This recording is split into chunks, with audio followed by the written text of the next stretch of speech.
Olá, meus irmãos, graça e paz. Nós vamos iniciar mais uma transmissão de culto nos lares. E eu quero, para começar, pedir que você abra a sua Bíblia no Salmo de número 67, para fazermos essa leitura inicial.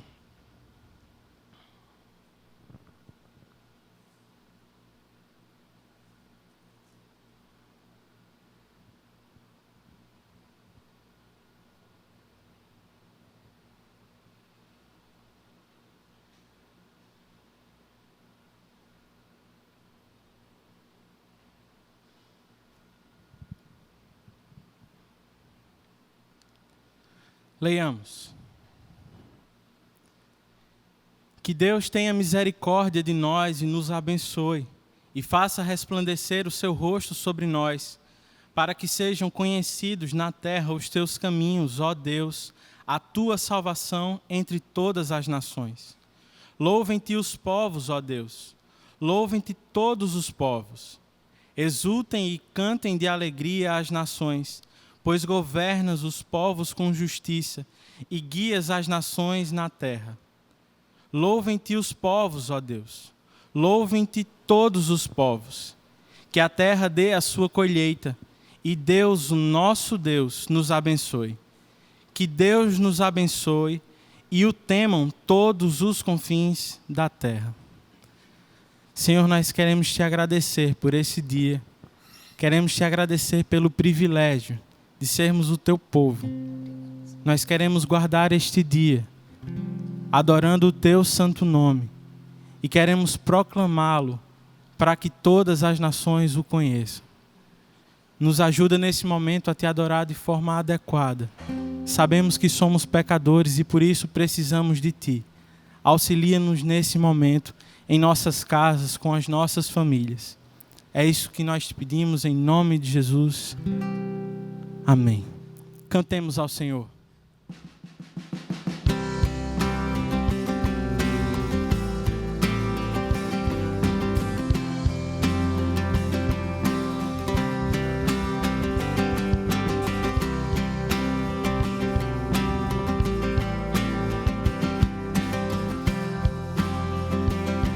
Cantemos ao Deus que é santo.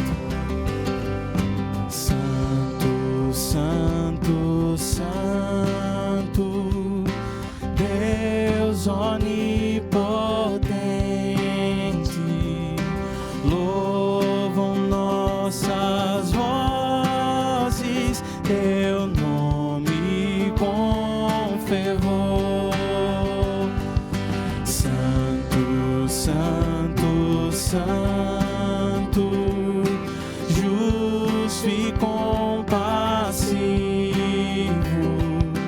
és Deus triuno, excelso Criador.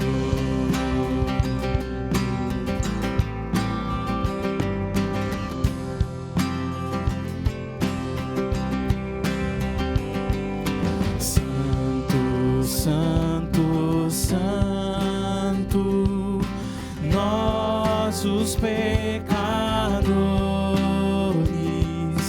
não podemos ver tua glória sem temor.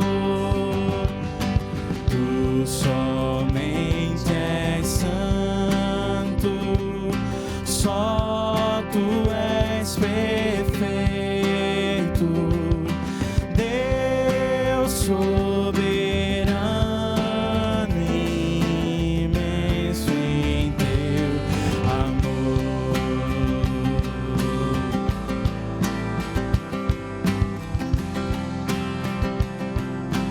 Santo, santo, santo.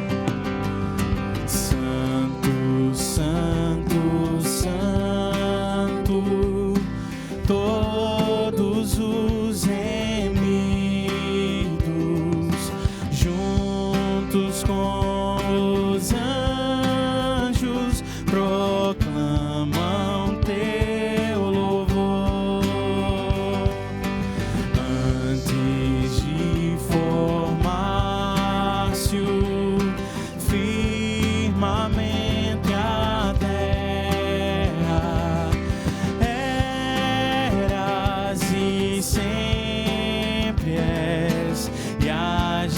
reconhecer, Senhor.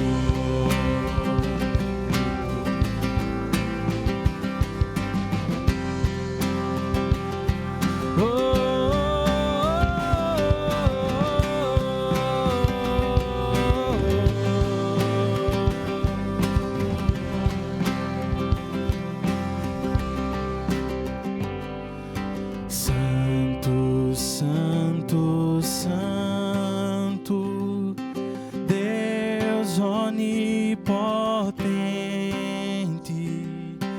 tuas obras louvam teu nome com fervor. Santo, Santo, Santo, justo e compassivo, Deus soberano,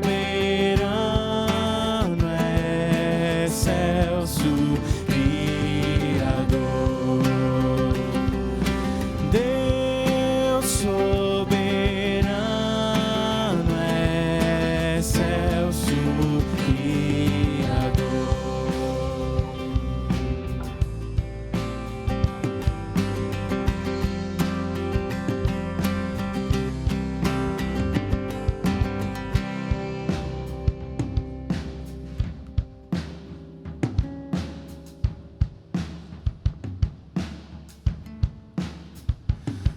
Cantai ao Senhor um cântico novo, cantai ao Senhor todas as terras, cantai ao Senhor, bendizei o seu nome, proclamai a sua salvação,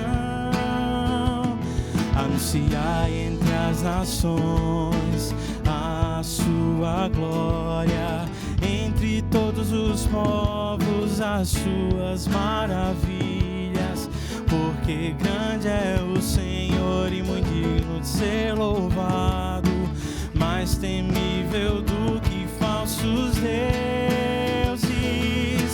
Glória e majestade estão diante dele, força e formosura no seu santuário. Glória e majestade estão diante dele, força e formosura no seu santuário.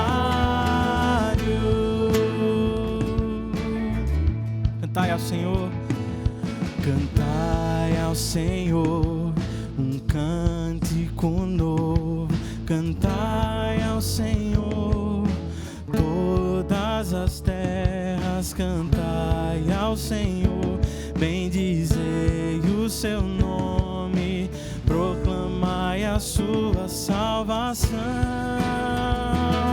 anunciai entre as nações a sua glória, entre todos os povos as suas maravilhas, porque grande é o Senhor e muito digno de ser louvado, mais temível do que falsos deuses. Glória e majestade estão diante dele, força e formosura no seu santuário. Glória e majestade estão diante dele, força e formosura no seu. Só vozes cantam. Glória e majestade estão diante dele, força e formosura no seu santuário. Glória e majestade estão diante dele, força e formosura no seu santuário.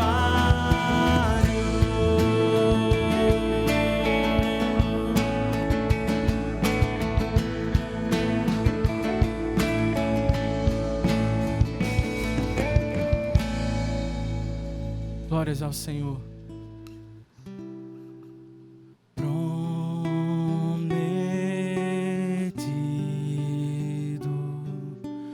às nações.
de glória e adoração.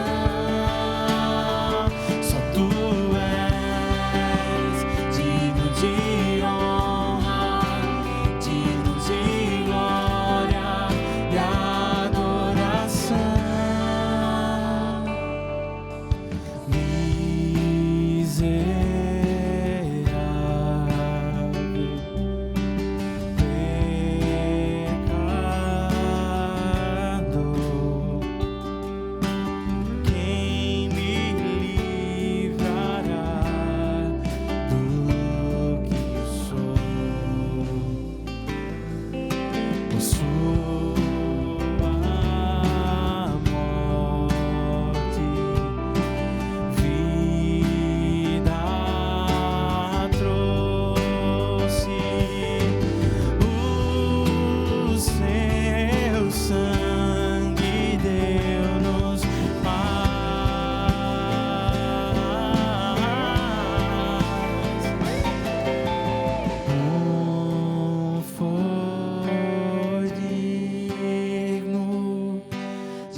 Sacrifício, és o Cordeiro,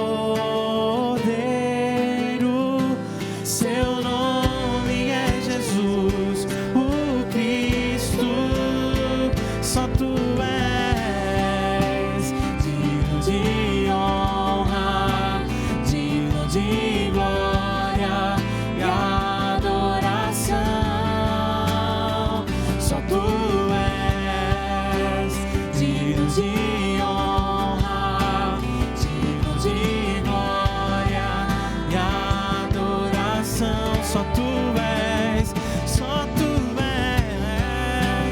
digno de honra, digno de glória e adoração. Só tu és digno de honra, digno de glória e adoração. Somos filhos. Somos filhos por adoção, por sua bondade nos escolheu.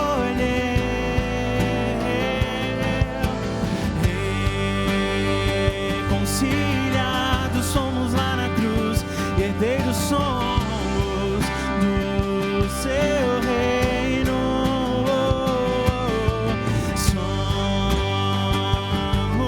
filhos por adoção, por sua bondade nos escolheu, nos escolheu. Reconciliados somos lá na cruz, herdeiros somos do seu reino. Só tu és, só tu és.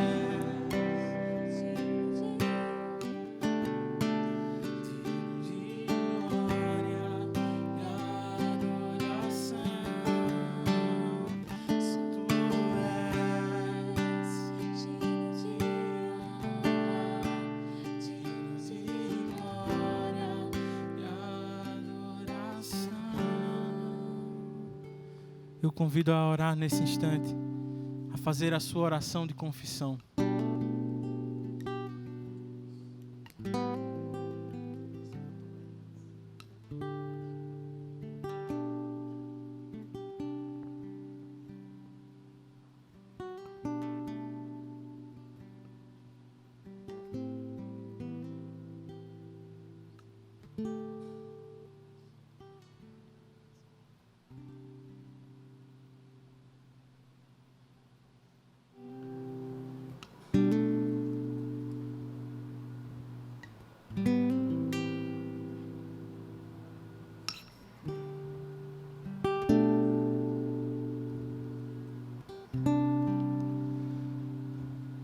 Só tu és digno de receber toda a honra, toda a glória e todo o louvor. É por isso que nesse dia nós adoramos o teu santo nome, porque o Senhor um dia nos salvou. Em Cristo Jesus somos os teus filhos, por adoção, não por nossos méritos. E por isso nós te louvamos, Senhor. Mas reconhecemos que somos pecadores, carecemos da tua graça. E nesse momento nós queremos orar em confissão pelos nossos pecados. Senhor, nos perdoa, porque muitas vezes nós nos parecemos muito mais com o mundo. Nós sabemos que devemos ser santos, porque Tu és santo. A nossa identidade está em Ti, não nos nossos pecados, não em quem éramos antes, mas em Ti, pois somos os Teus discípulos. Por isso nós te pedimos, Senhor, ajuda-nos a caminhar segundo a Tua vontade, segundo a Tua palavra. Ajuda-nos a caminhar em santidade dia após dia, para que pareçamos cada vez mais com Cristo. Senhor, nós também queremos te pedir perdão, porque nem sempre somos cooperadores na missão. Muitas vezes nem sequer oramos, Senhor, para que mais pessoas conheçam Teu santo nome, para que o Teu nome seja conhecido em toda a terra, para que todo joelho se dobre diante de Ti. Ajuda-nos, Senhor, a sermos mais ativos na missão. Ela não é de alguns que são pagos para isso, somente. A missão também é nossa, Senhor. Ajuda-nos a orar mais, a contribuir mais e a pregar mais o Teu santo evangelho a quem quer que possa ouvir. Nós somos gratos, Senhor.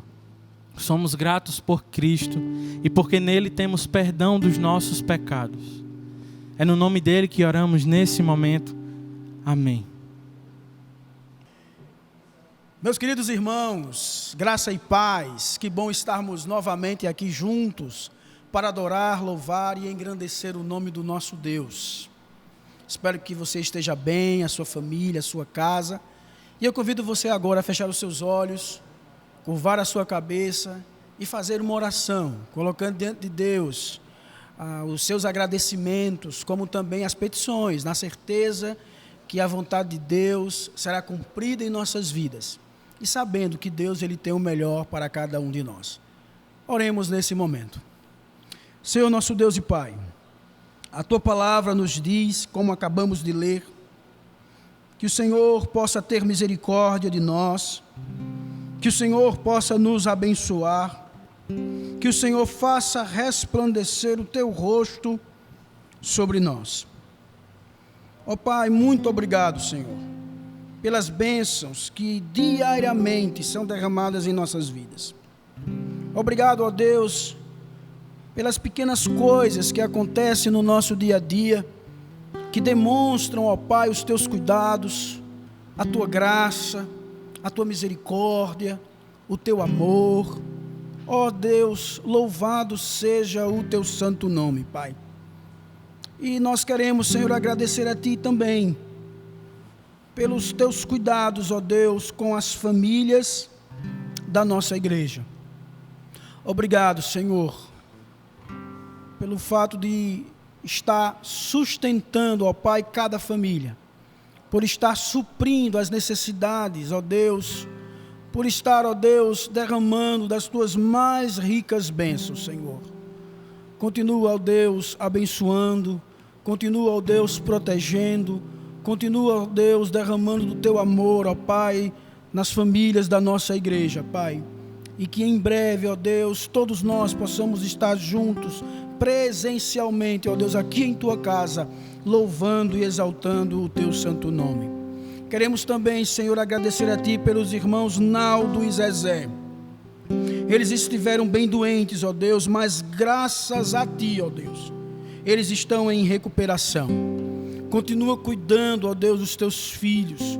Continua, ó Deus, confortando os seus corações, ó Pai. E, ó Senhor, que eles possam descansar na segurança em Ti, na certeza de que o Senhor tem o melhor para as suas vidas. Aproveitando, ó Deus, toma cada enfermo, ó Pai, em Tuas mãos. Tu és o médico dos médicos, Tu és aquele que cuida. Ó Deus, tem misericórdia, Senhor, daqueles que estão no leito, Pai. Ajuda-os no nome do Teu Filho Jesus Cristo. Queremos também, Senhor, agradecer a Ti pela pequena Alice, filha dos nossos irmãos licenciados Lucas e Marília. Ó Deus, ela saiu do hospital, ela está em casa. Louvado seja o Teu nome, ó Pai, pelos Teus cuidados para com essa pequena. Que ela continue crescendo, Senhor, em estatura, graça, conhecimento do Senhor. Mas muito obrigado, Senhor, por esta pequena estar bem. Ó Deus, nesta hora, queremos Te pedir, ó Deus, pela família do nosso irmão presbítero Marcos, presbítero da Igreja Presbiteriana de Intermares. Senhor, ele está contigo agora. Ele partiu. Tua palavra diz, Senhor, que devemos dar graças a Ti por tudo. Por isso, Senhor, louvado seja o Teu santo nome. Obrigado, ó Deus, pela vida do Teu servo. Obrigado, ó Deus, por ele ter desempenhado um bom trabalho, um bom papel. Era um homem, era um servo de Deus, que evangelizava, que não media esforços, ó Senhor, para com a Tua obra. Por isso nós Te louvamos pela sua vida e Te damos graças, ó Deus, por ele estar contigo, gozando das Tuas promessas. Por isso, ó Deus, Te pedimos pela Igreja Presbiteriana de Intermares, pelo reverendo Igor, pelo reverendo Rodrigo, pelos demais presbíteros, pelo conselho, pela igreja, Senhor. Ó Pai, que Teu Espírito esteja consolando os seus corações. Que no nome de Jesus Cristo, ó Pai, a igreja possa encontrar forças em Ti e possa, ó Deus, continuar com a caminhada, com a jornada. Por isso, ó Deus, abençoa, Pai, a sua casa e a sua família. Ó Pai, também Te pedimos pelo retorno das atividades aqui no nosso estado, especialmente aqui na nossa cidade. Que os governantes, Senhor, possam ter discernimento e que possamos voltar às atividades, ó Deus, debaixo da Tua bênção, debaixo da Tua graça, e que tudo, Senhor, possa correr bem para a glória e para o louvor do Teu santo nome. Abençoa também, Pai, o momento que teremos de dízimos e ofertas. Agradecemos pelos irmãos que semanalmente, Senhor, mensalmente, têm disponibilizado os seus recursos para o sustento, para a manutenção da Tua casa. Abençoa-os, ó Pai, ricamente, ó Deus, no nome do Teu Filho Jesus Cristo.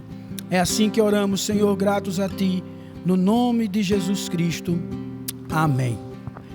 Irmãos, antes de cantarmos, eu convido o nosso irmão presbítero Davi Patrício, que ele estará dando um aviso a respeito das finanças da igreja.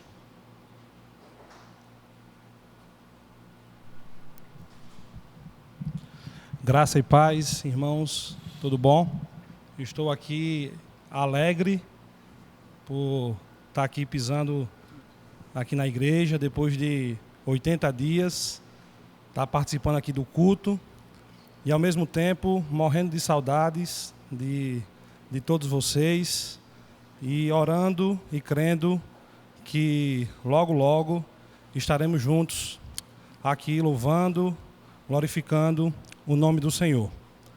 Eu também quero passar algumas informações sobre a nossa parte financeira. Graças a Deus conseguimos fechar mais um mês, atingindo a nossa meta, que foi o mês de maio. Louvado seja o nome do Senhor e que possamos repetir agora no mês de junho também. E agradeço a fidelidade dos irmãos nesse momento difícil. Todos estão sofrendo, né, com a falta da saúde, também com a falta dos recursos financeiros. E louvado seja Deus porque estamos conseguindo honrar com os nossos compromissos. E também agradecer àqueles irmãos que estão também ofertando, dando oferta especial, e conseguimos ajudar algumas famílias da nossa igreja, levando cestas básicas, ajudando também com alguns remédios, e somos gratos também a vocês. Então agora nós vamos cantar mais um hino e vamos passar para o momento agora de dízimo e de oferta. Deus abençoe cada um.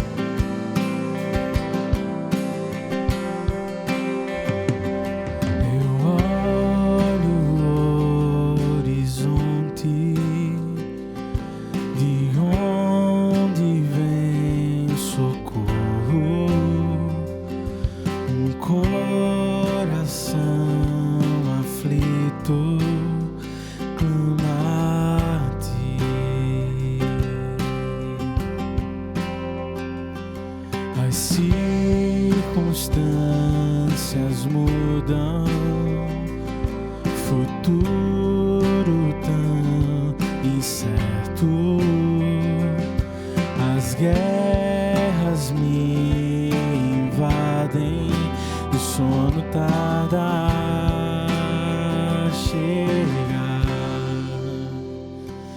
Tu és o Criador.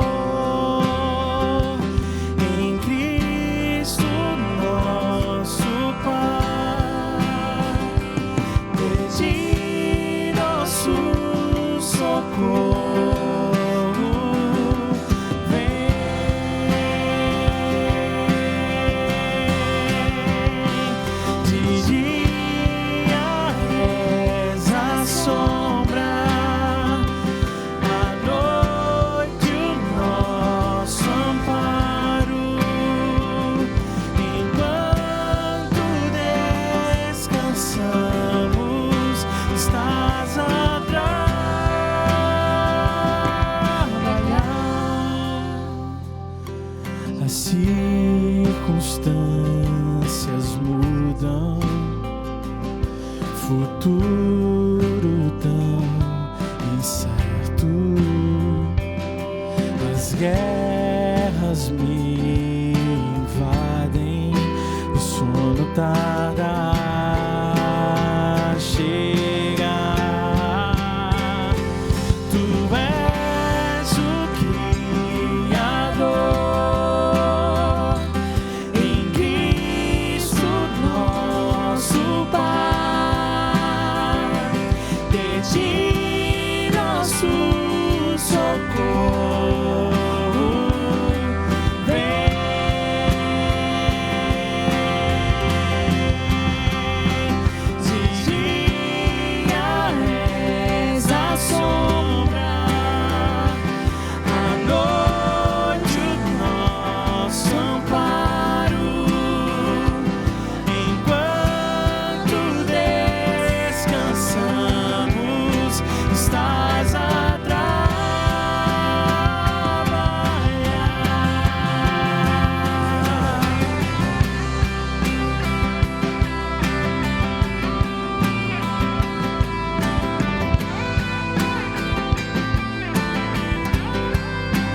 Descanso em teus braços, como os lírios, espero em ti.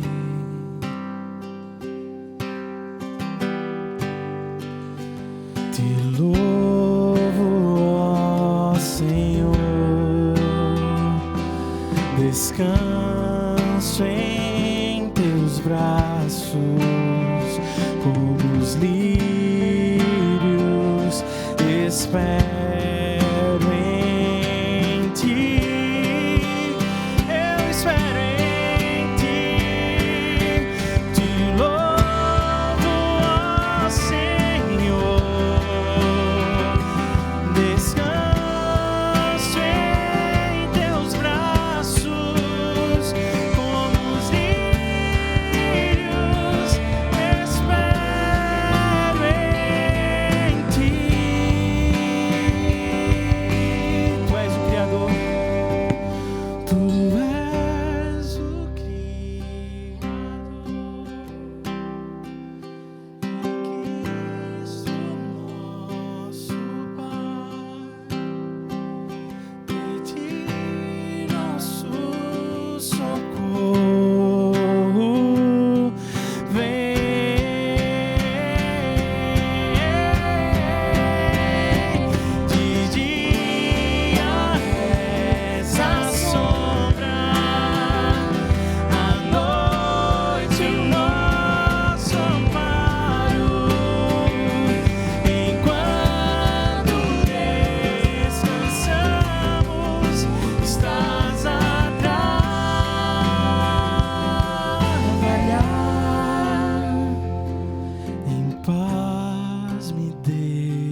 dormir.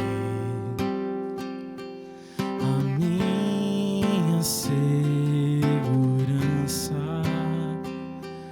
é tu que estás aqui.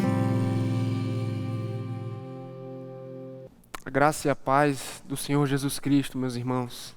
Que alegria é poder, mais uma vez, embora à distância, compartilhar da palavra de Deus com os irmãos, na esperança e orando para que muito em breve as cadeiras dessa igreja voltem a ser ocupadas pelos irmãos. Amém? Eu quero convidá-lo a abrir a Escritura Sagrada no texto de Mateus, o Evangelho segundo Mateus, capítulo de número 28, versículo de número 18. Este será um sermão temático. E o texto de Mateus 28 será de onde partiremos. Evangelho de Mateus, capítulo 28, dos versos 18 a 20. Ao longo da história, muitos homens se apresentaram como ilustres, dignos de serem seguidos e imitados. Alguns são amados por todas as gerações, como por exemplo Martin Luther King e Gandhi. Outros são alvo de ódio, mas conseguiram arrastar milhares e milhares de pessoas às suas ideias e convicções, como Hitler. Mas nenhum homem, ao longo de toda a história, teve o poder e o impacto que Jesus Cristo teve sobre a humanidade. Nenhum outro homem foi capaz de tocar e atrair multidões como ele. A pergunta é: o que é preciso para segui-lo? Basta se adequar a alguns ideais? Ou aderir a determinados hábitos? O que é preciso para tornar-se um discípulo de Jesus Cristo? Vamos ler o texto de Mateus. Mateus, capítulo 28, a partir do verso 18. Eis o que diz, irmãos, a palavra inspirada, infalível e inerrante do Senhor. Então Jesus aproximou-se deles e disse: foi-me dada toda a autoridade nos céus e na terra. Portanto, vão e façam discípulos de todas as nações, batizando-os em nome do Pai, do Filho e do Espírito Santo, ensinando-os a obedecer tudo o que eu lhes ordenei. E eu estarei sempre com vocês até o fim dos tempos. Vamos orar mais uma vez? Senhor, nós louvamos o Teu nome. Eu elevo a minha voz em oração neste momento, no nome de Jesus Cristo, a fim de que esse momento, Senhor, seja proveitoso ao nosso coração e à nossa alma. Que mais uma vez, Senhor, o Senhor estenda as Tuas misericórdias sobre a nossa vida. Que o Teu Espírito, o ministro por excelência, leve ao coração a palavra que o ministro não pode, Senhor, levar. A palavra, Senhor, pregada aqui, ela vai chegar aos ouvidos e quem sabe à mente de meus irmãos, mas é o Espírito quem levará ao coração. E é Ele quem tem o poder de fazer de pecadores discípulos de Jesus Cristo. É isso que eu te peço, Senhor. Age com poder no nosso meio. Fala aos nossos corações. É o que eu te peço, no nome de Jesus Cristo e para a glória dele. Amém. Estamos diante de um discurso de Jesus popularmente conhecido como a Grande Comissão. Suas palavras aqui são extremamente relevantes para o cumprimento dos propósitos de Deus. Para entendermos isso, eu lhe convido a observar este evento dentro do fluxo da narrativa de Mateus. O Senhor Jesus está falando aqui aos seus apóstolos, aos seus discípulos, após ter ressuscitado dentre os mortos. Toda a justiça fora cumprida por meio da sua obediência. Seu sacrifício em favor dos seus fora aceito pelo Pai. A obra da redenção fora completada por ele, mas agora seus efeitos precisavam se estender a fim de alcançar os eleitos espalhados ao redor do mundo. Em virtude disso, o cabeça da igreja, que recebeu do Pai toda a autoridade, dá uma grande tarefa aos seus apóstolos, aos seus discípulos aqui, dizendo: façam novos discípulos de todas as nações. E isso é surpreendente, irmãos, porque até então a atenção de Jesus estava nas ovelhas perdidas de Israel, isto é, nos israelitas. Contudo, aqui o vemos ordenando aos seus discípulos que pessoas para além de Israel sejam introduzidas na aliança pelo batismo e ouçam e tenham conhecimento do Evangelho de Cristo Jesus. A ordem para fazer discípulos é muito clara, mas e quanto ao método? Como faremos discípulos? A resposta para essa pergunta, irmãos, está nas Escrituras. E se de fato somos igreja de Cristo, essa resposta precisa ser relevante também para nós.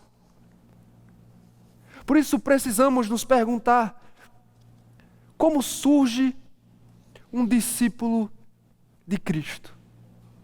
Como surge um discípulo de Cristo?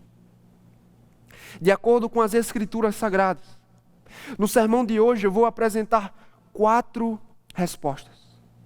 A primeira delas está no livro de Atos, capítulo de número 6, versículo 7.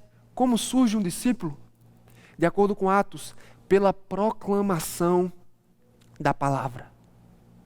Pela proclamação da palavra. Eu aconselho a ter em mãos um caderno, um lápis, para anotar os pontos e os textos respectivos. Como surge um discípulo de Cristo? Pela proclamação da palavra. No Novo Testamento, meus irmãos, a proclamação da palavra é o método por excelência aprovado por Deus para produzir novos discípulos.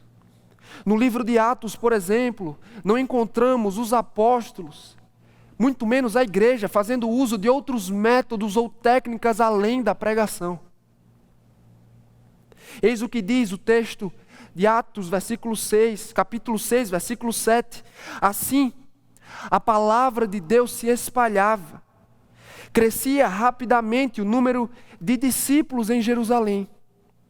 Um grande número de sacerdotes também obedecia à fé. Após a descida do Espírito Santo, no capítulo 2 de Atos, no dia de Pentecostes, os discípulos foram capacitados pelo alto, a fim de serem testemunhas de Cristo, da Judeia até os confins da terra. Desde então, o reino de Deus começou a alcançar discípulos de todas as nações, pela pregação do Evangelho influenciada pelo poder do Espírito.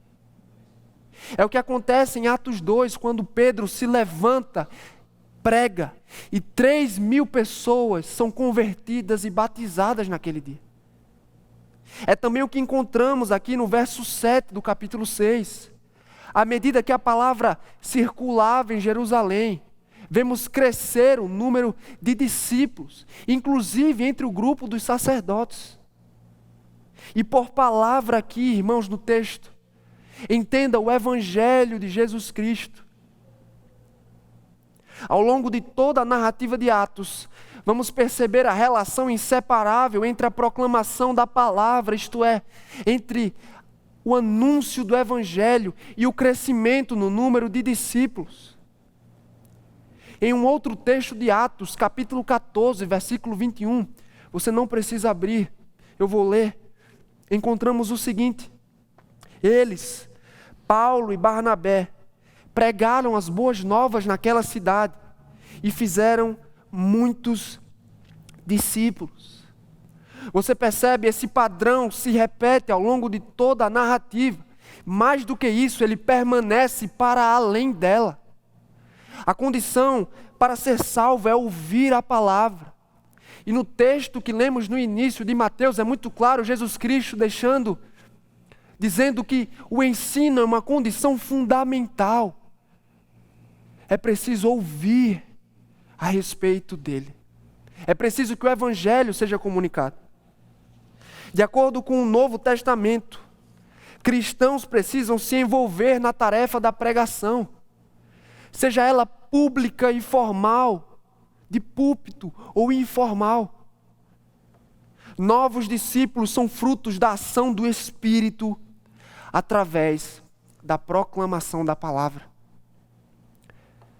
É impossível, irmãos, negligenciar a primazia da proclamação da palavra nesse aspecto.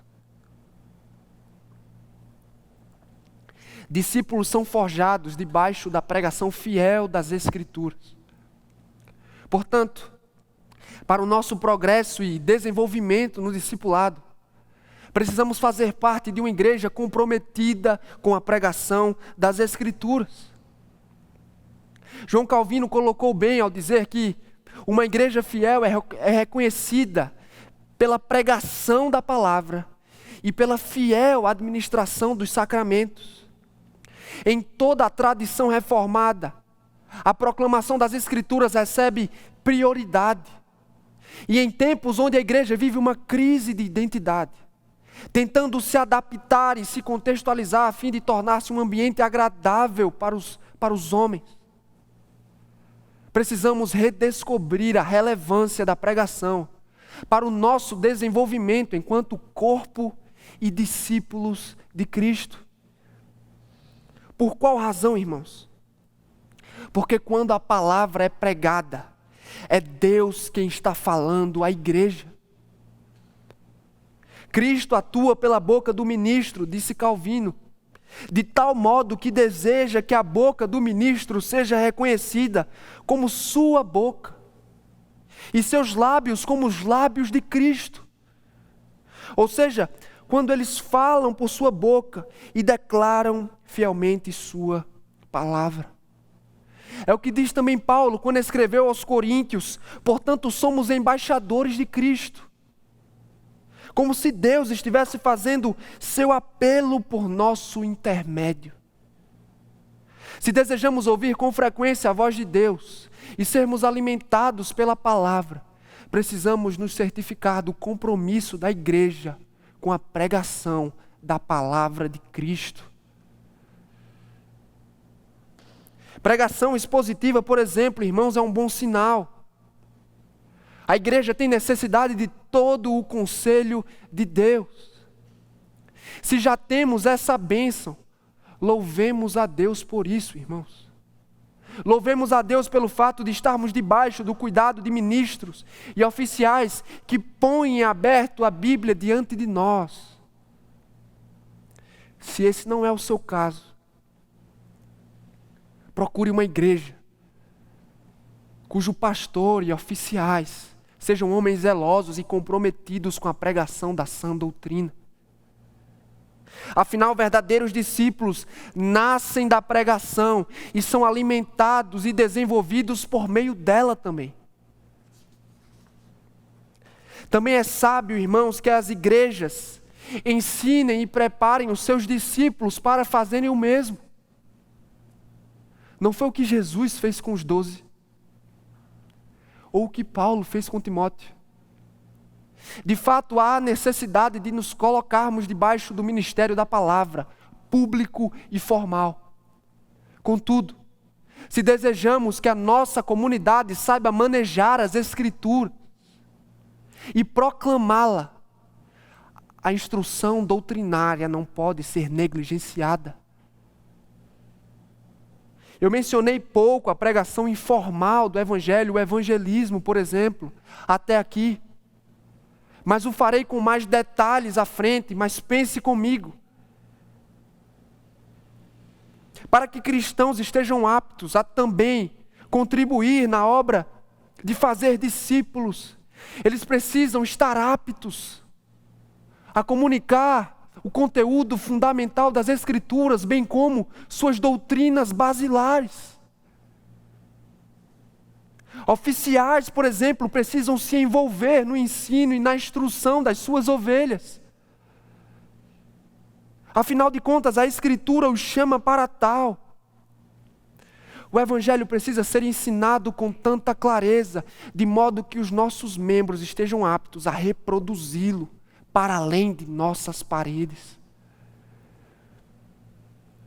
Aos cristãos, aos que já são discípulos de Cristo, além de ouvirmos a pregação semanal no dia do Senhor, precisamos nos empenhar e crescer no conhecimento das Escrituras.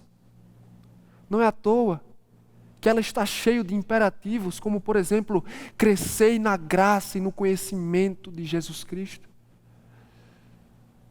Se não nos alimentarmos com frequência da palavra, se não enchermos a nossa mente e o nosso coração com o conteúdo das Santas Escrituras, com frequência e continuamente, seremos como soldados inertes no campo de batalha, despreparados e desprovidos de qualquer poder de fogo.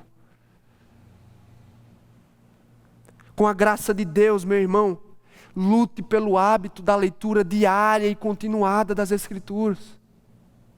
Alterne entre livros do Antigo e Novo Testamento, a fim de que você possa compreender o progresso da revelação de Deus em toda a Bíblia. Você tem desejo de aprender doutrinas e conceitos fundamentais? Eu recomendo que leia e estude os símbolos de fé da nossa igreja, a confissão e os catecismos, onde os temas fundamentais da Escritura são expostos e explicados. Além da leitura de bons livros teológicos. Aonde eu quero chegar com isso, irmãos?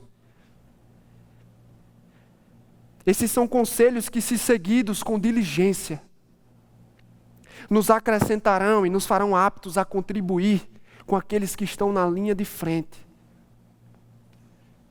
sendo nós também úteis para a formação de novos discípulos de Jesus Cristo. Como surge um discípulo de Cristo? Em primeiro lugar, pela proclamação da palavra.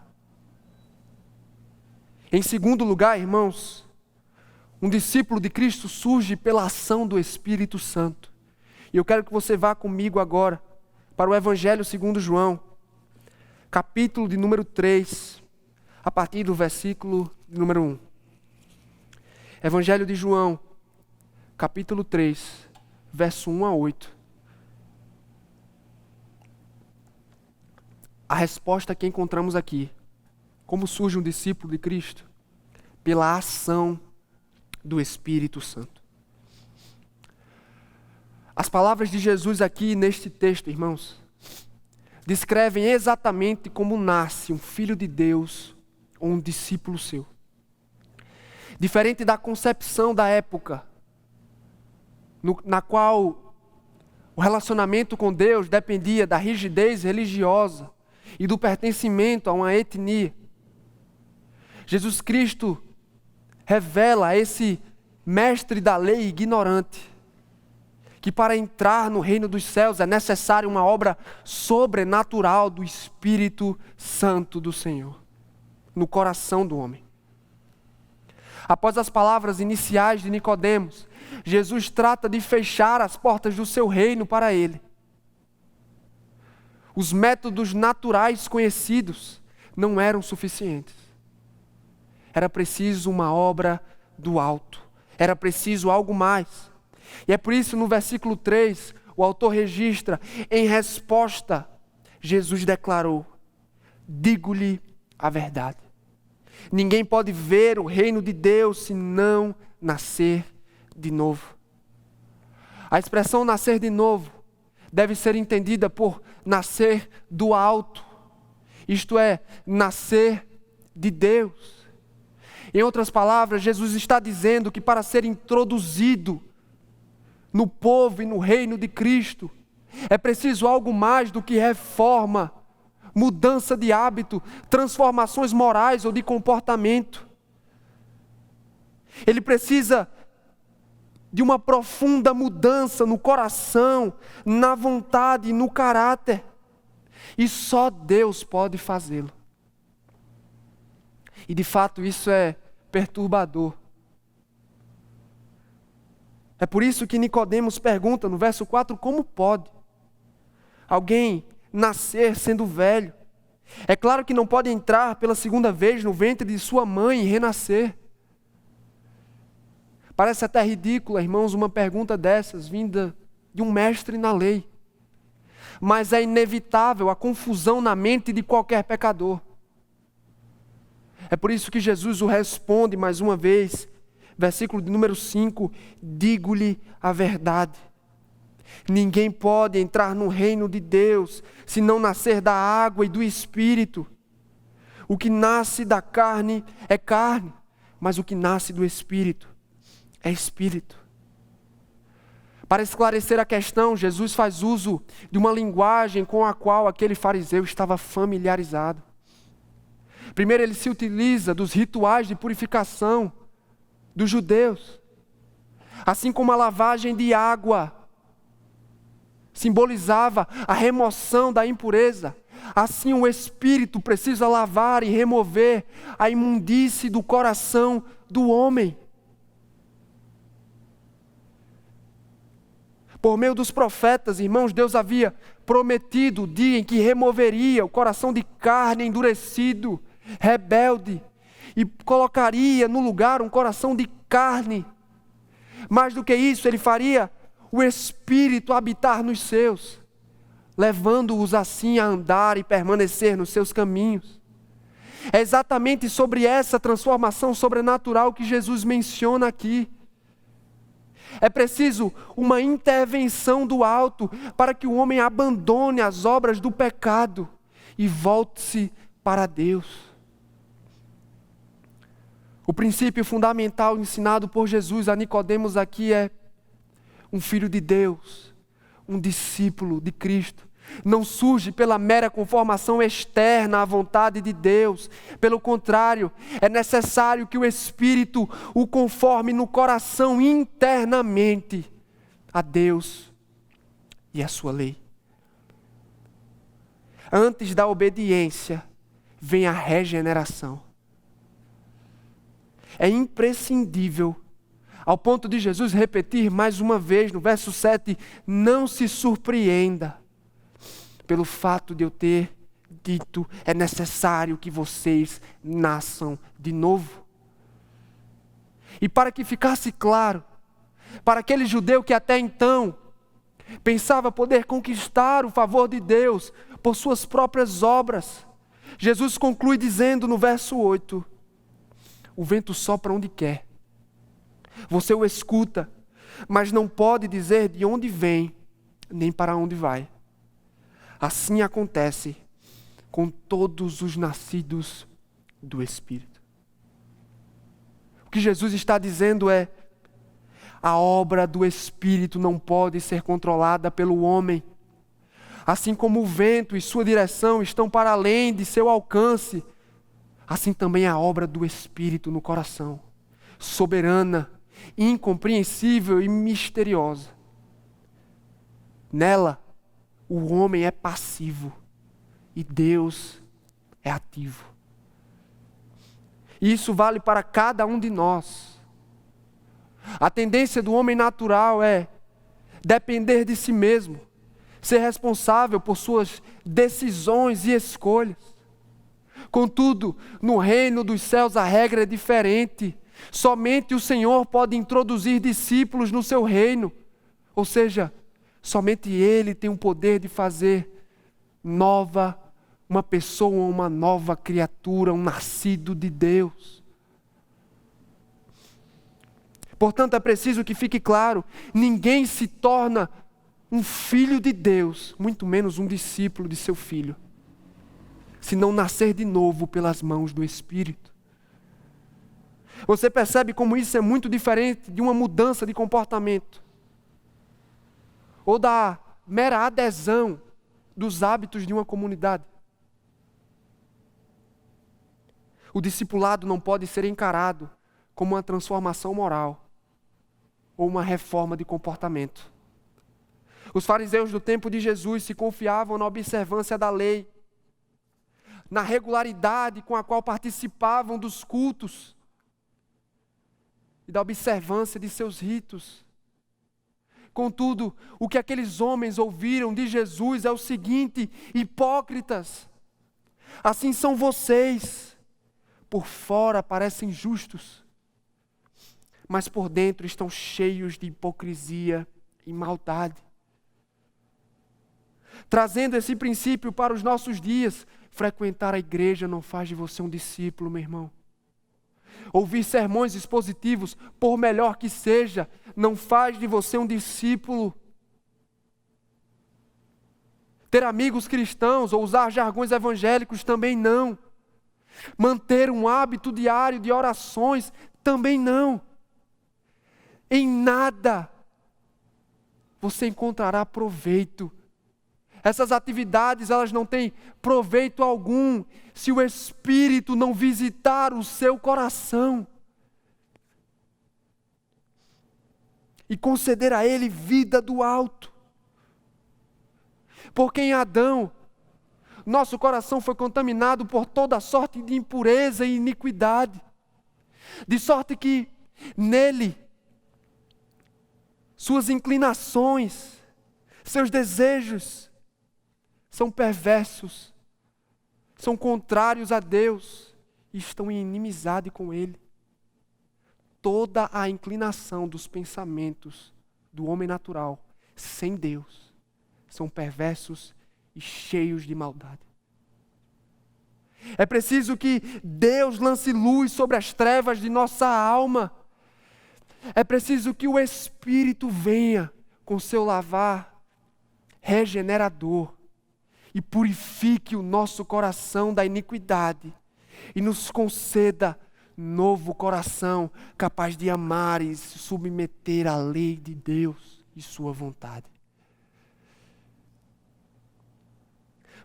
Portanto, que fique claro, discipulado é a manifestação espontânea de um coração renovado. Seguimos a Cristo e obedecemos a sua lei, porque fomos visitados no íntimo pelo Espírito Santo. Os comportamentos são frutos da regeneração, nunca o contrário. Você já experimentou disso? O Espírito já visitou a sua alma, trazendo sobre ela regeneração.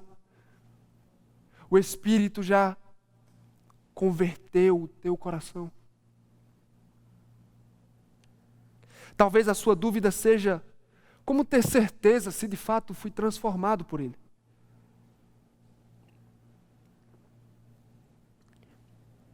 O meu conselho é: avalie o seu coração pelo espelho da palavra de Deus. Nela encontramos um diagnóstico claro para a nossa condição.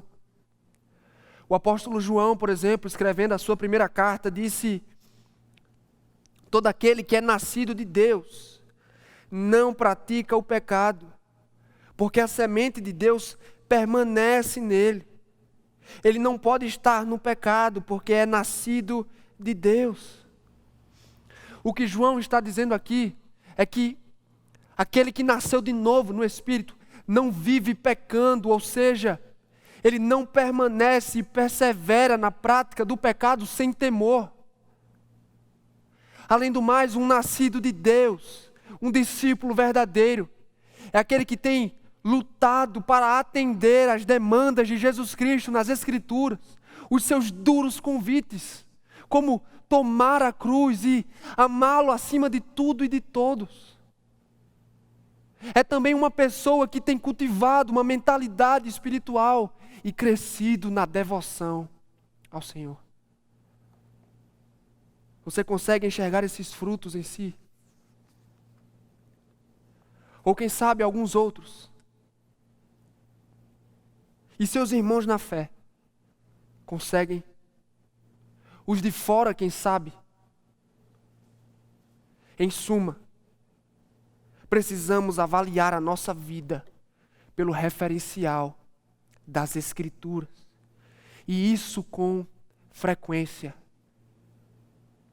Um discípulo de Cristo não surge sem a visitação poderosa e especial do Espírito Santo no coração. Como surge um discípulo de Cristo? Vimos até agora, em primeiro lugar, que um discípulo de Cristo surge pela proclamação da palavra. Em segundo lugar, um discípulo de Cristo surge pela ação do Espírito. Em terceiro lugar, um discípulo surge também pela cooperação dos santos. Pela cooperação dos santos. Vá comigo agora para a primeira epístola de Pedro, capítulo de número 2, versículo de número 9. 1 Pedro, capítulo de número 2, verso de número 9.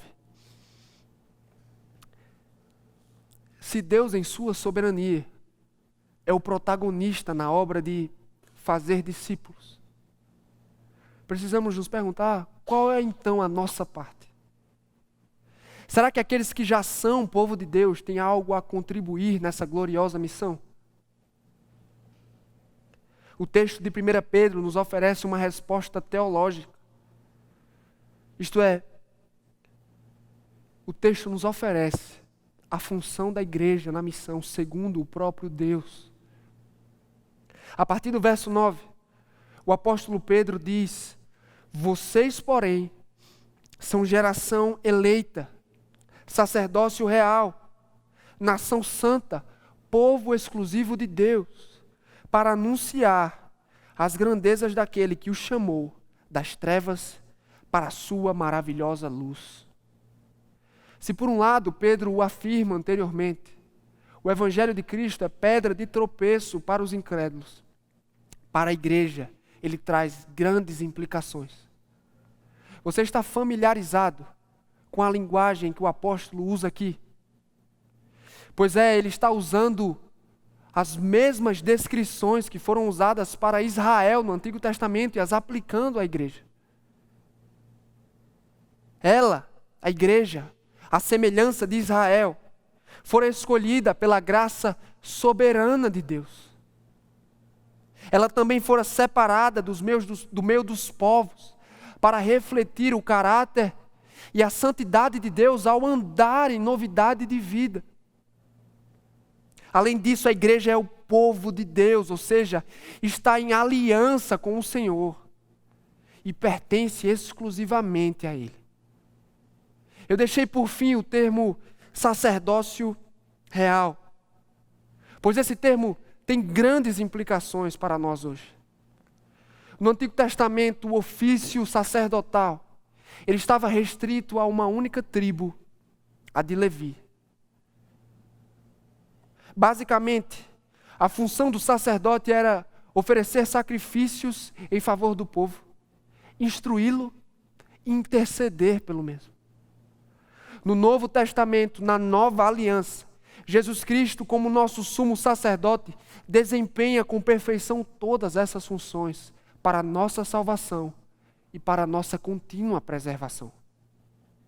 E nele, em Cristo, a igreja participa de seu sacerdócio. Isto é, todo crente, todo discípulo é chamado a servir a Deus agora, intercedendo pelos perdidos e anunciando as suas maravilhas. É exatamente essa a finalidade descrita por ele, para anunciar as grandezas daquele que o chamou das trevas para a luz. A igreja tem um papel ativo de anunciar o evangelho da graça, de proclamar as virtudes e promessas de salvação que são prometidas na pessoa de Jesus Cristo. Deus lança luz na alma dos pecadores que estão em trevas e debaixo da condenação do pecado, à medida que o seu povo proclama e anuncia suas promessas de redenção. E qual deve ser a nossa motivação enquanto povo de Deus, segundo o apóstolo Pedro? Versículo 10. Antes, vocês nem sequer eram povo, mas agora são povo de Deus. Não haviam recebido misericórdia, mas agora a receberam. Antes de todos os privilégios, os cristãos também estavam debaixo da sombra da maldição e da condenação. A recordação da misericórdia e da graça de Deus deveria funcionar como um poderoso incentivo para com a boca anunciar suas maravilhas e sua redenção. E com a vida, viver, fazer jus aos títulos que recebeu do Senhor. Viver de acordo com os títulos e privilégios recebidos. Isso tem sido importante para você? Sem dúvidas, fazer discípulos é obra de Deus, como já mencionei aqui. É por meio do seu poder que isso é possível. Mas Deus usa meios ou agentes para fazê-lo. E em especial, Ele usa o seu povo e atua por meio dele, cumprindo seus propósitos através da atividade e dos esforços dos seus santos. É o mesmo princípio que encontramos, por exemplo, em 1 Coríntios, capítulo 3, versículo 6. Eu plantei, diz Paulo, Apolo regou, mas é Deus quem fez crescer. Deus alcança os pecadores e os introduz no meio do povo dele, por meio dos esforços de seus discípulos. Como então podemos contribuir na formação de novos discípulos, irmãos?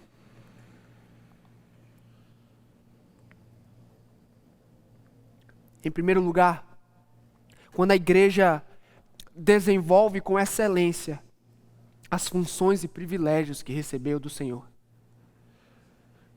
Quem nunca ouviu a expressão com grandes poderes vem grandes responsabilidades? Pois é, no caso da igreja isso é mais verdade do que nunca. Você se recorda os termos que o apóstolo Pedro usou para descrevê-la?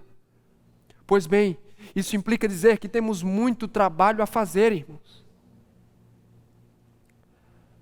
Na época da Reforma Protestante, Martinho Lutero rompeu com o entendimento da Igreja Católica, que tratava a respeito da necessidade do cristão de ter um sacerdote intermediário. Para ele, Lutero, todo crente tem acesso direto a Deus por meio de Jesus Cristo. Mais do que isso, na nova aliança, todos participam do sacerdócio de Jesus, sendo eles mesmos sacerdotes do Rei. Isso não significa dizer que não deveriam existir ofícios dentro da igreja, como por exemplo, pastores e presbíteros. Significa que responsabilidades que antes estavam restritas e eram exclusivas de determinadas pessoas, agora se estendem para todo o corpo. Como por exemplo, anunciar as maravilhas de Deus. Tratamos anteriormente sobre a pregação pública e formal da palavra. Mas isso não significa dizer que a pregação informal, isto é, a pregação do evangelho, a evangelização não seja eficiente. Ambas são eficazes e utilizadas em ocasiões diferentes para a salvação e para o chamado dos eleitos de Deus. Será que tem sido assim conosco? Será que temos obedecido às ordens de Jesus de fazer discípulos e de lhes ensinar o Evangelho? Em Atos dos Apóstolos, observamos que a pregação não era tarefa exclusiva dos apóstolos. Mas os cristãos anunciavam a palavra por onde iam. É o nosso caso, irmãos. Temos feito isso na escola, no trabalho, na faculdade, no Uber. São várias as oportunidades e você não precisa ser um profissional. O Evangelho é simples e poderoso para salvar. Além de anunciar o Evangelho, podemos também interceder para que Deus faça novos discípulos. Nem sempre nossos esforços são recompensados com resultados imediatos. Nem sempre as pessoas respondem a pregação. Nesse caso, o melhor que temos a fazer é orar, irmãos. Se nós, por um lado, não temos poder para converter ou transformar o coração duro dos homens, então devemos correr de joelhos à presença daquele que tem poder para salvar e converter o mais cativo e o pior dentre os homens. Ore por seu pai, seus irmãos, seus colegas de trabalho. Embora nos esforcemos, em última análise é o Senhor quem opera definitivamente e com sucesso. Afinal de contas, como vimos em João, o vento sopra onde quer. Não desanime, meu irmão. O Senhor Jesus, nosso sumo sacerdote e intercessor fiel, tem prazer nas nossas orações e as leva à presença de Deus. Tenha certeza de que novos discípulos podem surgir a partir da persistência na oração daqueles que já o são. A pregação nunca avança desacompanhada de oração. Precisamos nos dedicar às duas atividades.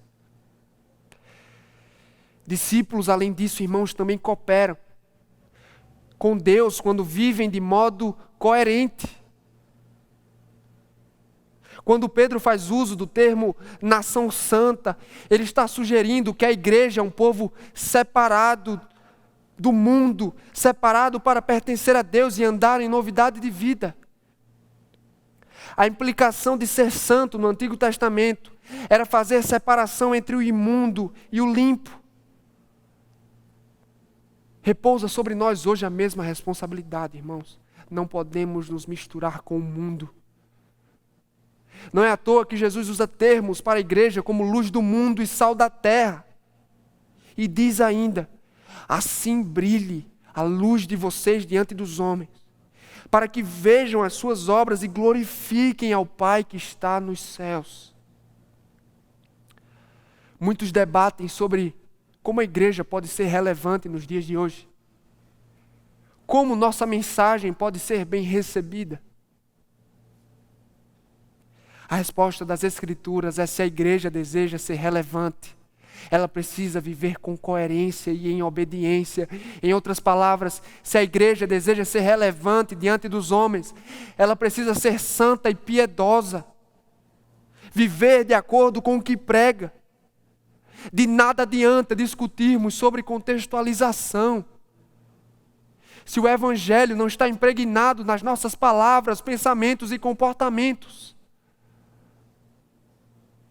Você quer ser um cristão relevante no seu trabalho?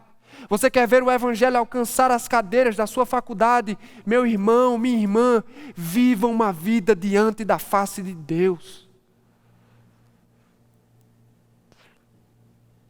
Se de fato o Evangelho nos conquistou por inteiro, será inevitável não carregarmos, é impossível não carregarmos em nosso corpo as marcas de Cristo.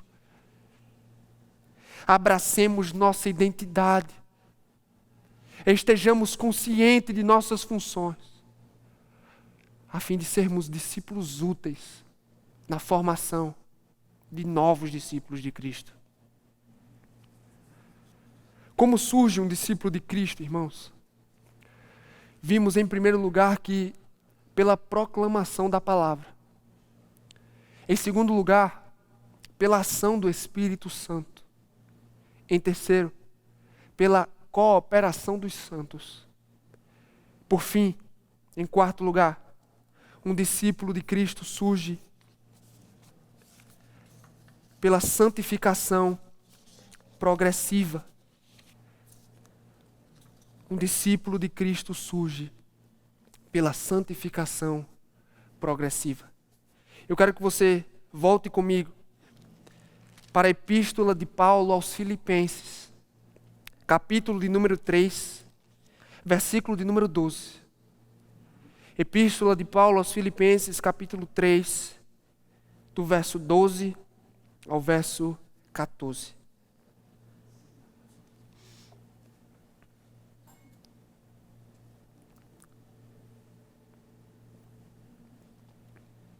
De fato, se não nascer de novo, o homem não pode entrar no reino de Deus. Foi o que Jesus disse. Mas isso não significa que, após a regeneração, o homem está plenamente aperfeiçoado. Pelo contrário, ser regenerado é a obra que inicia um processo que dura por toda a vida em busca de santidade e semelhança com Cristo. Ao discípulo deste, cabe entender que o discipulado é uma longa jornada de altos e baixos até a perfeição. É exatamente sobre isso que o apóstolo Paulo escreveu no capítulo 3 de Filipenses, enquanto esteve preso em Roma. No verso 12 ele diz, acompanhem comigo: não que eu já tenha obtido tudo isso, ou tenha sido aperfeiçoado, mas prossigo para alcançá-lo, pois para isso também fui alcançado por Cristo Jesus. Mas o que Paulo tinha em mente? O que tanto ele almejava conquistar? Sendo bem direto, o desejo de Paulo era progredir no conhecimento de Cristo e na semelhança com Ele. Isso está claro nos versos anteriores. Fazendo uso das linguagens da corrida da época, o apóstolo admite que ainda não cruzou a linha de chegada, que na pista da vida cristã ele ainda não tem uma performance impecável, ele não alcançou a perfeição. Contudo, perceba que apesar disso, ele continua avançando e progredindo em direção ao seu alvo. Isto é, a imperfeição não o impede de continuar correndo. Afinal, é para isso que ele foi chamado. Ele foi alcançado por Cristo para que pudesse alcançar a Cristo. E ele prossegue no verso número 13, dizendo: irmãos, não penso que eu mesmo já o tenha alcançado, mas uma coisa faço, esquecendo-me das coisas que ficaram para trás e avançando para as que estão adiante. Após admitir mais uma vez que ele ainda não caminha ou corre como gostaria, o apóstolo Paulo nos apresenta duas resoluções que adotou para cruzar a linha de chegada. Primeiro, Paulo jamais corria olhando para trás. Isto é, ele resolveu jamais colocar os olhos ou a mente naquilo que prejudicava ou destruía o seu entusiasmo ao longo da corrida. Ele não se descuidaria ao considerar seus méritos e conquistas passadas. Muito menos se concentraria e perderia tempo recordando os seus erros e tropeços ao longo do caminho. Sua preocupação agora era avançar a todo custo, avançando para as que estão adiante. E a imagem por trás dessa expressão é do homem que compromete todos os seus músculos, todo o seu fôlego e todo o seu esforço para agarrar com as mãos o prêmio final. É nesse mesmo espírito que no verso 14 Paulo continua: prossigo para o alvo, a fim de ganhar o prêmio do chamado celestial de Deus em Cristo Jesus. O sentido de suas palavras é simples: todo cristão recebeu do alto um chamado. Esse chamado celestial tem início quando o Espírito opera a regeneração, e é este chamado quem direciona toda a nossa vida. Para o quê? Para o alvo e para o prêmio da corrida, que são um só: o pleno conhecimento e a semelhança com Cristo. Paulo luta com todas as suas forças, não para conquistar sua salvação, mas para desenvolvê-la, isto é, para estender os seus efeitos e para contribuir com a ação de Deus, para que o caráter de Cristo seja impresso no seu. De modo totalmente contrário à mentalidade imediatista da nossa cultura, o discipulado é um processo de aperfeiçoamento que se estende por toda a nossa vida. Segundo Paulo, seguir a Jesus Cristo é como correr uma dura e árdua maratona, cujo fim é certo, vitória. Você crê nisso? Essa é uma questão muito importante, pois muitos confundem o objetivo dessa prova.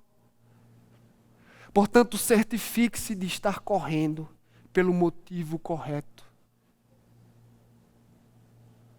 Não merecer a salvação, mas desenvolvê-la. Cuidado para não estar correndo com a motivação errada. Conquistar com as suas mãos a salvação. Em nenhum momento Paulo dá a entender que a recompensa de seus esforços seria a sua salvação. Ele mesmo escreveu de punho aos Gálatas no capítulo 2, dizendo: sabemos que ninguém é justificado pela prática da lei, mas mediante a fé em Cristo Jesus. Não é pela salvação que Paulo corria, ele já a tinha recebido. É por isso que precisamos ter em mente qual é o nosso status e a nossa condição diante de Deus. Pela fé em Jesus Cristo, sua obra perfeita e terminada, você foi considerado justo e reto diante dele. O que isso significa? Significa que Deus perdoou os nossos pecados e nos aceitou como pessoas justas e inocentes, não em virtude de nossos méritos, mas única e exclusivamente pelos méritos, pela virtude e pela obediência de seu Filho, que pela fé são considerados nossos. Diante do tribunal de Deus, todas as pendências e crimes contra a sua lei foram eternamente apagados e excluídos. Jesus Cristo sofreu a punição a fim de nos conceder uma ficha limpa. Diante de Deus, somos justos, não há pendência, não há crimes contra o nosso nome. Somos justos diante dele. Não há mais qualquer condenação ou acusação contra nós no tribunal de Deus. Isso não pode ser mudado. Somos justos e ponto. Nunca, jamais esse privilégio, esse benefício nos será arrancado. Contudo, não somos plenamente santos. A nossa condição diante de Deus é inalterável e para ela não há necessidade das nossas obras. Entretanto, para a santificação, precisamos fazer progresso e para ela sim, nossas obras são importantes. Na justificação somos passivos. Na santificação, com a graça de Deus, nos empenhamos e trabalhamos não para adquirir a salvação, mas para desenvolvê-la. Isto é, em estender os efeitos da salvação para o seu coração, como disse anteriormente. A santificação implica em despir-se do velho homem e revestir-se do novo, que é semelhante a Deus em justiça e santidade. Como bem colocou Martinho Lutero, o discípulo de Cristo é ao mesmo tempo justo e pecador. Não nos esforçamos na corrida cristã para a nossa salvação, mas sim por semelhança com Cristo. Essa é a sua motivação. É por essa razão que tem corrido e se empenhado. Compreenda o seu status. Esteja seguro do que você já tem e já é em Jesus Cristo. E faça uso disso para o seu progresso e crescimento na fé. E falando de objetivos, eu tenho uma outra pergunta a fazer: qual é a grande ambição da sua vida? Em que ou Ou em quem você tem investido o seu tempo, suas energias e seus esforços? Em um grande projeto de trabalho, na sua família, no amor e nos cuidados de alguém, em si mesmo. Eu convido você a se empenhar numa tarefa que absorve e supera em muito as glórias e recompensas desta vida. Paulo nos sugere uma aqui, o conhecimento de Cristo Jesus. E não é um conhecimento meramente teórico e vago. Pelo contrário, é experimental e prático. Não só enche a nossa mente, mas tem o poder de restaurar e de alimentar os nossos corações. O Evangelho nos convida a revisar os objetivos da nossa vida e submetê-los à mais gloriosa dentre as ambições, a semelhança com Jesus. Esse é o seu propósito último. Pois em Romanos, Paulo disse: pois aqueles que de antemão conheceu, também os predestinou para serem conforme a imagem de seu Filho. Esse é o propósito último e primário para o qual fomos chamados. Por isso eu preciso perguntá-lo se os seus sonhos e metas têm sido obstáculos para tal. Não podemos permitir que sejamos embaraçados ao longo da corrida. Não podemos, irmãos, investir energia e esforços em outros objetivos ao ponto de corrermos cansados em direção a este que é maior do que todos os outros.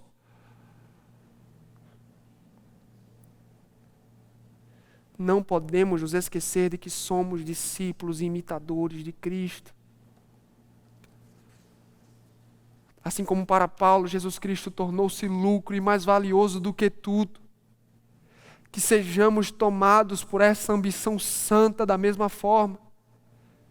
Um homem que termina a sua vida tendo alcançado tudo, sucesso, fama, nesta vida é considerado um vencedor segundo este mundo. Contudo, alguém que se diz cristão,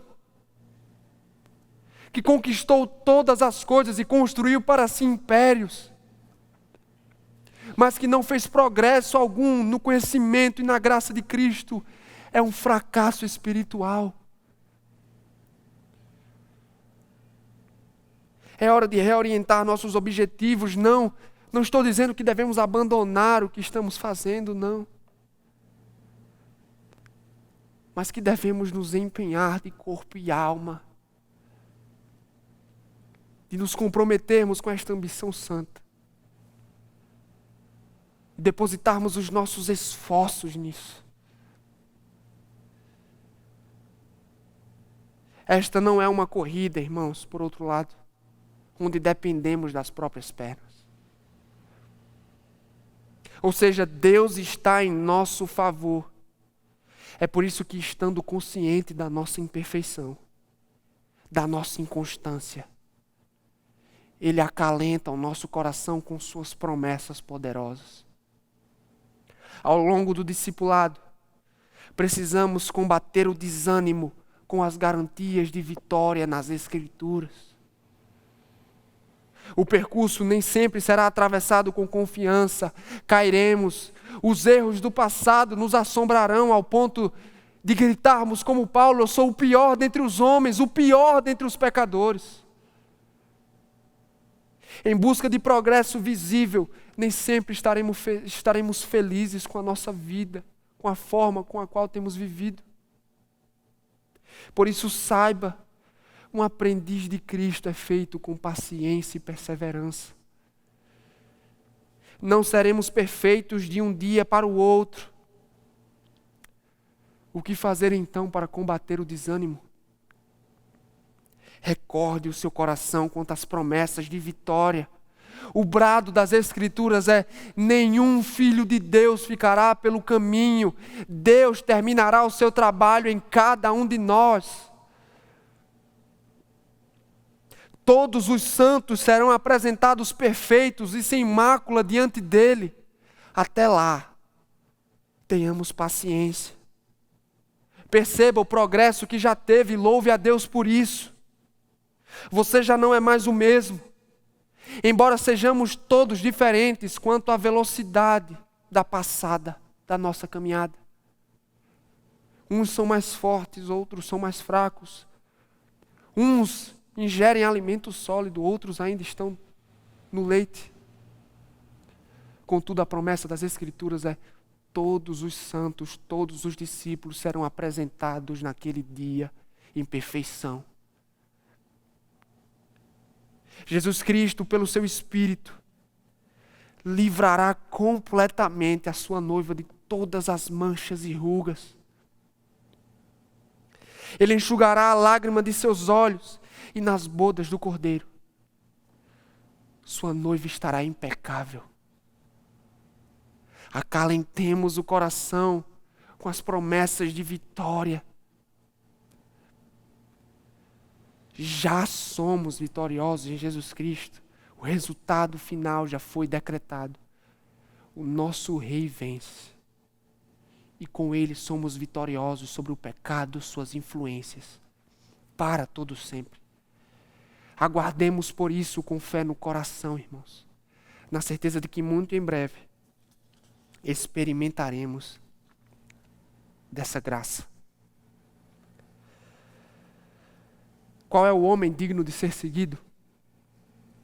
Uns veneram Gandhi, Martin Luther King, e de fato lutaram por grandes causas, mas nenhuma delas é maior do que o Evangelho, ou maior que Jesus Cristo. Alguns foram capazes de matar para levar seus ideais à frente. Hitler, por exemplo, exterminou milhões de judeus. Jesus Cristo é diferente dele. Ele morre em favor dos seus. Que outro homem tem poder para tocar, transformar e atrair discípulos como este? Que outro homem é capaz de cativar e transformar o íntimo de seus discípulos além deste? Só ele, o Deus homem, Jesus Cristo.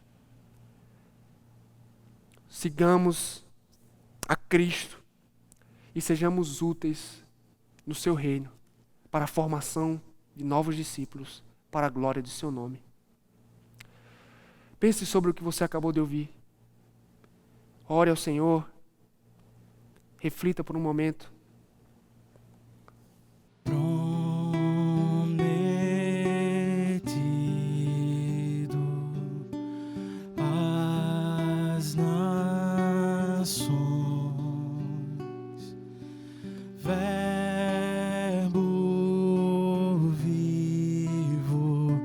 Se encarnou, viveu aqui, não pecou,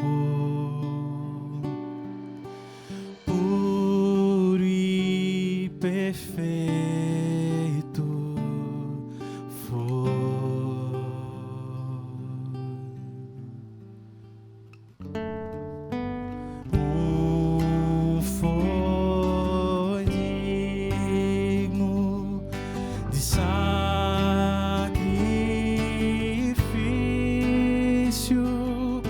És o Cordeiro, seu nome é Jesus, o Cristo, só tu és digno de honra, digno de glória e adoração, só tu és digno de honra.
és o Cordeiro, seu nome é Jesus, o Cristo, só tu és digno de honra, digno de glória e adoração. Só tu és digno de honra, digno de glória e adoração. Só tu és digno de honra, digno de glória e adoração. Só tu és digno de honra, digno de glória e adoração. Somos filhos. Somos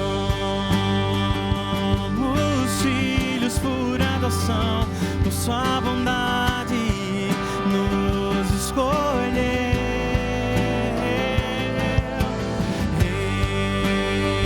Reconciliados somos lá na cruz, e herdeiros somos do seu reino. Somos filhos por adoção, por sua bondade nos escolheu, nos escolheu. Reconciliados somos lá na cruz, herdeiros somos do seu reino. Só tu és, só tu és.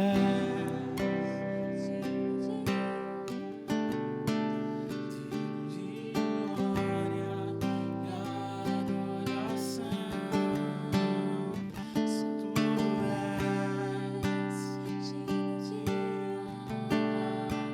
digno de glória e adoração. Meus irmãos, estamos chegando ao término do nosso culto.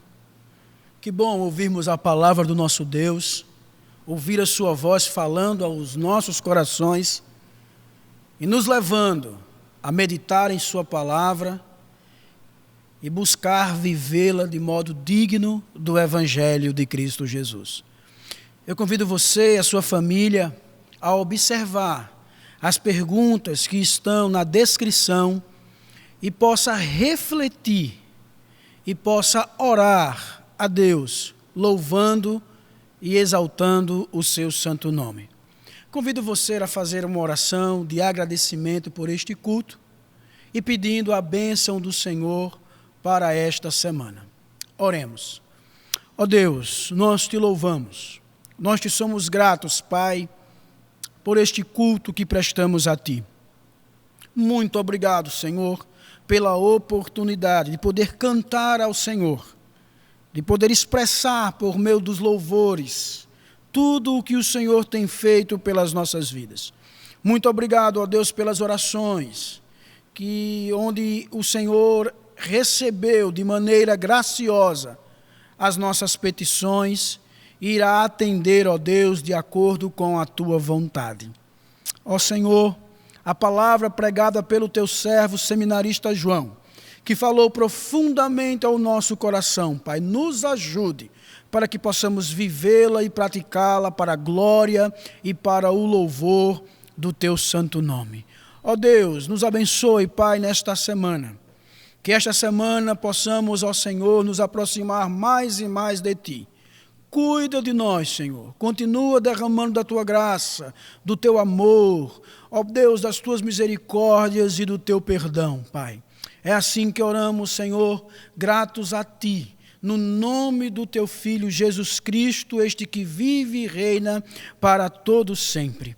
E que o amor de Deus, o nosso Pai, a graça do nosso Senhor e Salvador Jesus Cristo, que o poder e as consolações do Espírito Santo estejam com todos nós agora e para todos sempre. A igreja diz amém.